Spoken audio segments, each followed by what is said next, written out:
Hey gals and guys, it's your host Phil Larson, and this is your motivational high five on rejection.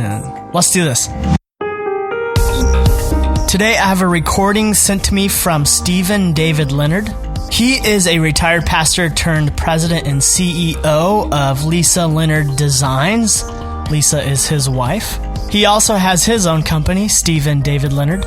Under his leadership as CEO, Lisa Leonard Designs turned from his wife's hobby business from the kitchen table to a multi-million-dollar company employing 150 people and operating globally. You can check out more at lisaleonard.com or stephendavidleonard.com. You can also follow them on your favorite social media. I'll include links in the show notes. They have a pretty decent following. Anyway, I appreciate Stephen's honesty and vulnerability in this recording. I think you're going to like it too, because it's from someone who's extremely successful, and yet he still experiences the disappointment of rejection just like anyone else. So without any further ado, here he is, David Leonard. My name is David Leonard, and I help people struggling to find their purpose, understand their unique identity, experience, skills, and talents so they can live the life they were created to live. And I'm excited for the opportunity to talk to you on your Motivational High Five podcast with Phil Larson today. Today I want to talk about bouncing back from rejection. Rejection is something that we've all experienced in our lives, and it's just a reality of the human condition. Just this last week, I had a project that I was working on that was very important to me, something I had been working on for months and months. Really, it was a project that is kind of the first step in a long-time dream of mine. And I got word back last week that it was not going to proceed forward. And I can tell you it was a really difficult experience. It was one of those situations where you feel like your dreams are being challenged. It's a real setback, and I think all people experience rejection from time to time. Lots of ways that we can experience rejection, and I think the reality is when we experience rejection in our lives, it can take an emotional toll. So I'm going to share with you just, again, how to bounce back from rejection. And I think the first step in bouncing back from rejection is you have to let yourself grieve. You really have to acknowledge the sense of loss. Nobody's going to move forward without taking a moment to feel the sadness, to feel the sense of disappointment. I can tell you last week, I really needed to just take some time alone, and I had to kind of process what it meant that if this project wasn't going to move forward, what did that mean? And I think a reality to the grieving process and rejection is it can challenge our notions of our identity. It can make us ask a lot of questions about ourselves. And I think step one is we have to allow ourselves to just think those thoughts and feel those feelings so that we can process them and put those negative thoughts behind us. The second thing I'd say in bouncing back from rejection is the need to take one step forward. Again, just to use my own example, I had a meeting the next morning, and I wanted nothing more than to skip the meeting. I had no desire to talk to anybody. I wasn't in the mood for it. But it was something that had been scheduled for a long time, and I realized I just needed to show up and do it. And it proved to be really a very helpful tool because I had to get out of my head. I had taken the time to grieve, but it was time to step forward now. I think sometimes taking that simple step of showing up to a meeting that you have, going to the coffee that you already have scheduled, doing the next thing on your action items. Maybe it's a job at work, maybe it's doing the dishes at home. Whatever it is, I think just taking one concrete step forward in your life, not because you're trying to show up and necessarily do something significant. Let the natural flow of life take you forward one step. The third thing I think can be helpful in helping us bounce back from rejection is finding someone who believes in you. I'm very fortunate that my wife, Lisa, and I have an amazing relationship. And I find that often I turn to Lisa when I experience rejection, when I experience something difficult. We tend to both be there for one another in those times. And it's nice because I'm able to talk to her about the things that I'm experiencing, and I don't have to filter it. She's able to come alongside me and tell me, that she believes in me and to remind me of the things that I'm trying to accomplish. And so I recommend, if you're married, if you can talk to your spouse, or perhaps it's a friend, a pastor, a therapist, a colleague at work, someone who's trusted, who believes in you, not just anybody, but someone who can let you be you and kind of hold the space for you, and who can remind you of the things about you that are positive and good, so that you can begin to have a vision for something beyond the moment of rejection that you're experiencing.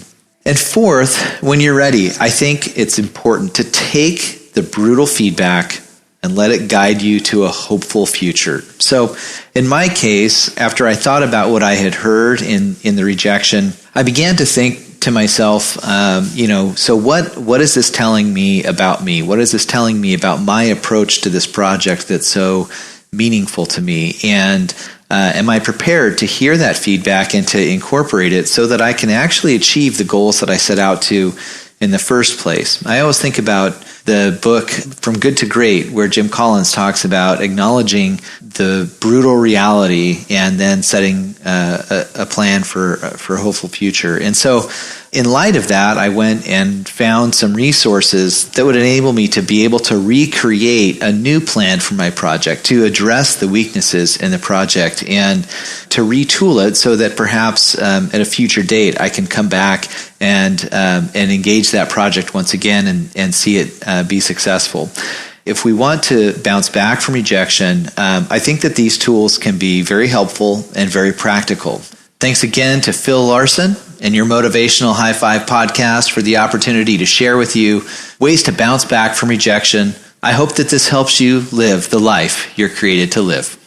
Thank you, Stephen, for sharing your thoughts. And what I like about Stephen's recording is that it is coming out of something that's very fresh and on his mind, something that he has just dealt with, and he's letting us, people he doesn't know, in on his life and a little bit on what he's learning and what he's grieving. So yeah, it feels a little vulnerable. Rejection is vulnerable. To recap a little bit, he says, allow yourself to grieve the rejection.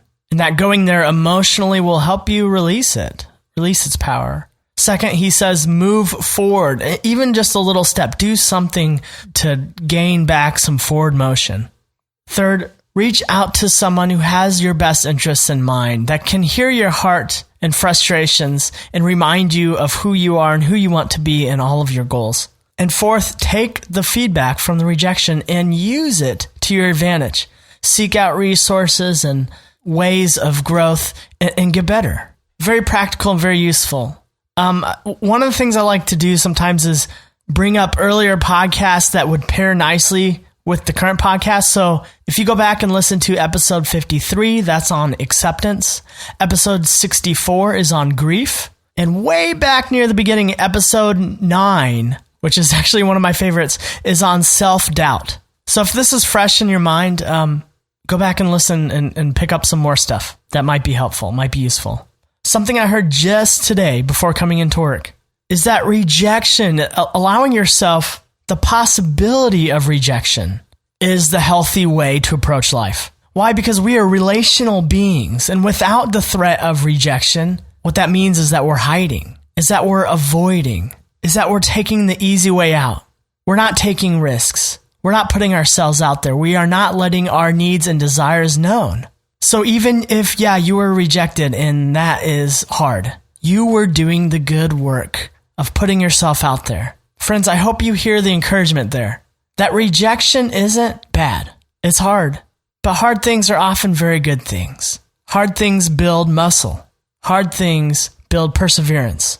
And the result is you growing. So you were rejected recently. Good job. This podcast got its first 2-star rating. And it's never got a 1-star rating. It just got its first 2-star rating. And I'm like, what? I felt rejected. But then you go to the very top, the very best, the most downloaded, the most popular podcast, and there are several 1-star ratings. Rejection is proof. You are growing, you are putting yourself out there, you're taking risks, and you're getting better. Take that for what it is. It's yours. You're rejected? Good. It's okay. You've got this. Now it's time to learn and to grow. Thanks for sticking around with this long episode. And for sticking all the way to the end, at the end of every episode. As you know, we introduce an affirmation, a way of rewiring our brains. As proven to us through neuroscience, we can interact with the connections, the electricity in our brains by introducing positive voices and positive narratives that contradict and counteract the negative narratives, the untrue narratives of our lives that we've chosen to believe. This is powerful.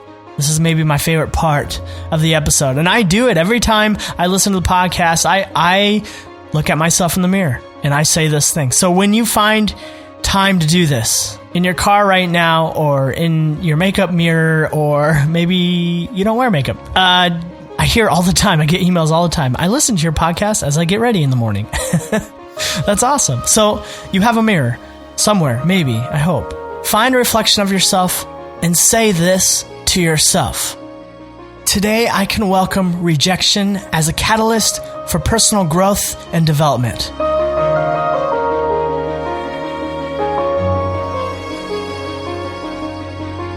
Rejection can feel extremely personal. Why? Because it's your baby. Whatever you are presenting to the world, your desire, your dream, your wants, it's personal to you. And the person rejecting it doesn't always have that same feeling attached to it. It's not personal for them. And so it can sting for sure. But that's all the more reason to go back, to reevaluate, to grow. Friends, the drives within you aren't accidents. They're there because you desire for them to become. For the sake of you, as a way to love yourself, pursue those desires. The avenue in which you pursue those may look different. That may be part of the growing phase. To realize, I need to go about this a different way. But for the sake of you, do it. It starts with you.